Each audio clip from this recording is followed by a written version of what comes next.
सूखी जमीन थी, आसमान पत्थर जैसा सख्त, और जमीन पर खड़ा एक किसान जिसकी आंखों में आंसू थे मगर दिल में हौसला था।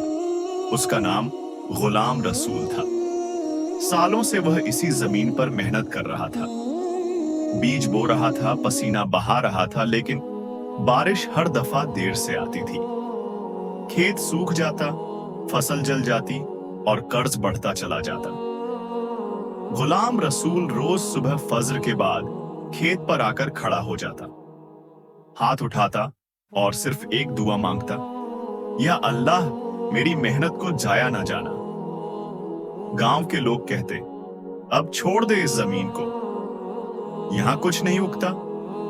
लेकिन गुलाम रसूल ने कभी जमीन का साथ नहीं छोड़ा, क्योंकि वह जानता था जमीन भी मां होती है। एक दिन उसकी बीवी ने कहा, बच्चों की फीस देनी है। गुलाम रसूल चुप हो गया।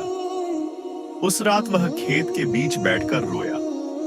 आंखें गीली थीं, मगर हौसला जिंदा था।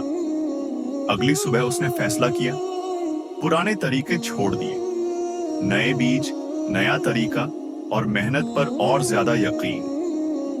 महीनों बाद जब लोगों ने उम्मीद छोड़ दी थी, आसमान रो पड़ा, बारिश हुई, जमीन ने सांस ली, हरी हरी कोंपलें सूखी मिट्टी से निकल आईं। गुलाम रसूल ने जमीन को चूमा, उसकी आंखों में आंसू थे, इस दफा खुशी के। आज गुलाम रसूल अमीर नहीं, लेकिन कर्ज से आजाद है। उसकी जमीन फिर से जिंदा है और वह कहता है, सूखी जमीन से फसल निकल सकती है, बस दिल में हौसला और आंखों में सब्र होना चाहिए।